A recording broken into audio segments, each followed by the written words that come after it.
Olá pessoal, sou o professor Alexandre Mota e vamos concluir a nossa aula sobre respiração com a respiração nas aves e nos mamíferos.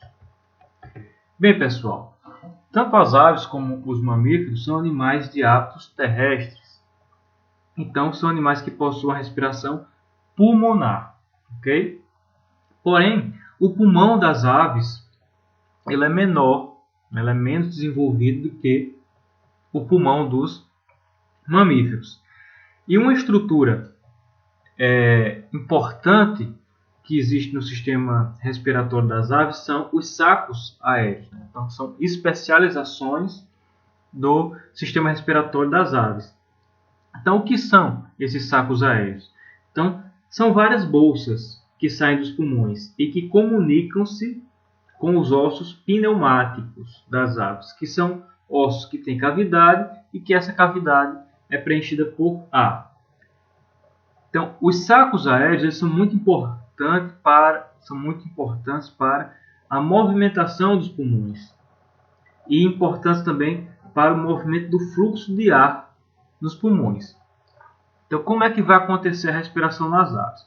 Então, é importante a gente salientar que existem os movimentos respiratórios, ou seja, de inspiração e de expiração. E o que é que acontece nesses movimentos de inspiração e de expiração nas aves? Então, na inspiração, o volume do pulmão aumenta e, consequentemente, o volume dos sacos aéreos aumenta. Então, quando o volume no interior dos pulmões e dos sacos aéreos aumenta, a pressão interna, ou seja, a pressão dentro dos pulmões, dentro dos sacos aéreos diminui. Então, isso ajuda o quê? O ar atmosférico entrar para os pulmões e entrar para os sacos aéreos. Então, a pressão, ou melhor dizendo, a concentração de oxigênio dentro dos pulmões, dentro dos sacos aéreos, vai se tornar muito grande. Então, por difusão, o oxigênio vai entrar na circulação. Então, o pulmão, os pulmões, os sacos aéreos das aves são muito vascularizados. Existe uma rede de capilares. E quando o ar rico em oxigênio entra nos pulmões e nos sacos aéreos, por difusão, por diferença no gradiente de concentração, ele atinge a circulação sanguínea. E ocorre as trocas gasosas nos capilares. Por quê? Porque no corpo do animal a concentração de CO2, de gás carbônico, vai estar elevada, porque é um produto da respiração celular, e o CO2 faz o caminho inverso. Ele passa da circulação, como nós vimos quando falamos de sistema circulatório, passa da circulação para dentro dos sacos aéreos, dentro dos pulmões, e na expiração esse gás carbônico vai ser eliminado. Como isso acontece? Então, na expiração, o volume no interior dos pulmões e no interior dos sacos aéreos diminui. Ou seja, na inspiração, os pulmões e os sacos aéreos inflam, aumentam de volume. Quando aumenta de volume, a pressão interna cai, o ar entra. Mas na expiração, o volume diminui. Então, tanto os pulmões como os sacos aéreos diminuem seu volume, então a pressão aumenta e isso força o ar a sair. Quando o ar sai, ele sai rico em CO2. Então, assim que ocorre a respiração nas aves. E outras funções importantes dos sacos aéreos nas aves é que eles aumentam a eficiência da respiração, principalmente porque existem aves que voam a alturas muito grandes e a presença dos sacos aéreos elas aumenta a eficiência da respiração, principalmente nesses animais. E outra coisa, eles são importantes também para reduzir a densidade da ave, ou seja, diminuir o peso da ave. Então, os sacos aéreos também são uma importante adaptação para o voo dos animais, das aves. Bem, gente, por fim, nós iremos falar na respiração dos mamíferos, que são os animais mais complexos, que têm o sistema respiratório mais complexo, e aqui a gente vai utilizar como modelo a respiração humana, tá? Então, a respiração pulmonar, tá? A respiração dos mamíferos ela é pulmonar em todos os mamíferos, até os mamíferos aquáticos, né? A baleia, o golfinho, o ornitorrinco. Então, todos os mamíferos apresentam respiração pulmonar, mesmo aqueles que são aquáticos, tá? E o sistema respiratório dos mamíferos é bem mais complexo. Então, o ar ele entra pelas narinas, são as primeiras estruturas. Depois, ele segue pelas fossas nasais. As fossas nasais têm uma importante função no sistema respiratório, que é de filtrar, de umedecer e de aquecer o ar. Então, as fossas nasais realizam 3 funções: filtração, umidificação e aquecimento do ar inspirado.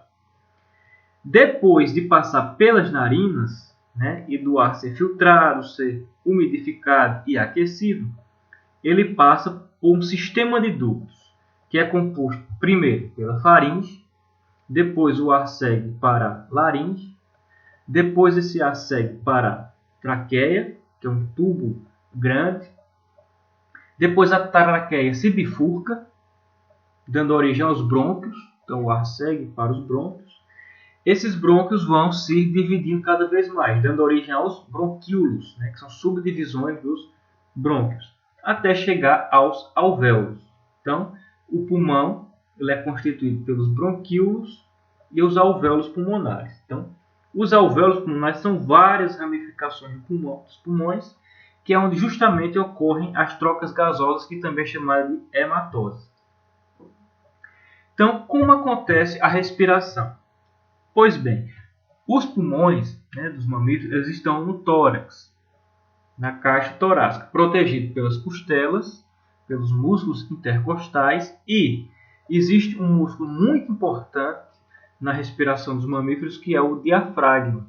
É um músculo, inclusive, que divide a cavidade torácica da cavidade abdominal. Então, tanto os músculos intercostais, né, como as costelas, e o diafragma exerce uma importância fundamental para a respiração dos mamíferos nos movimentos respiratórios, ou seja, de inspiração e de expiração. É importante salientar também que os pulmões estão envolvidos por uma membrana chamada de pleura, né? Existe a pleura visceral, que está diretamente em contato com os pulmões, e existe a pleura parietal, que está em contato com a cavidade torácica, e entre uma pleura e outra existe um líquido que amortece, que lubrifica essa pleura.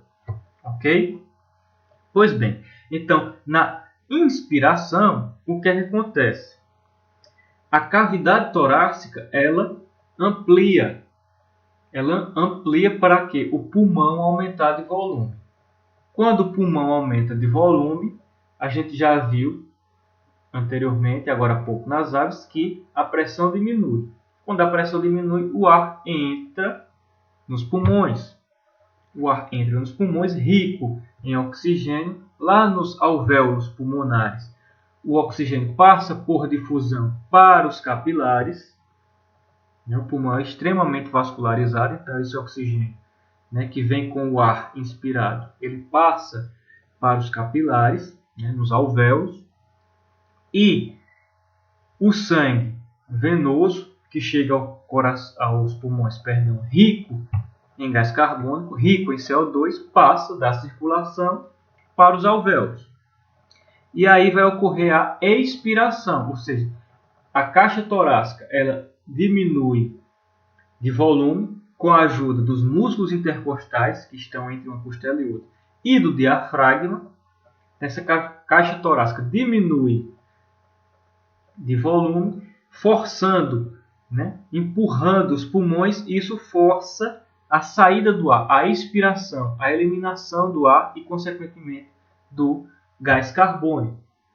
É importante salientar que dentro da caixa torácica deve existir uma pressão negativa, ou seja, não tem ar na cavidade torácica, só dentro dos pulmões, porque se existisse ar dentro da caixa torácica, esse ar ia empurrar os pulmões e colabar os pulmões e impedir a respiração. Então, a caixa torácica ela tem uma pressão negativa, ela não possui ar nem qualquer outro fluido, para permitir essa expansão e contração dos pulmões, que vai dar origem aos movimentos respiratórios de inspiração e expiração. Pois bem, gente, com essa aula, nós concluímos o sistema respiratório. Aqui nós temos um resumo da respiração nos vários seres vivos que nós vimos. Então, deem uma olhada, estudem, né? E até a próxima.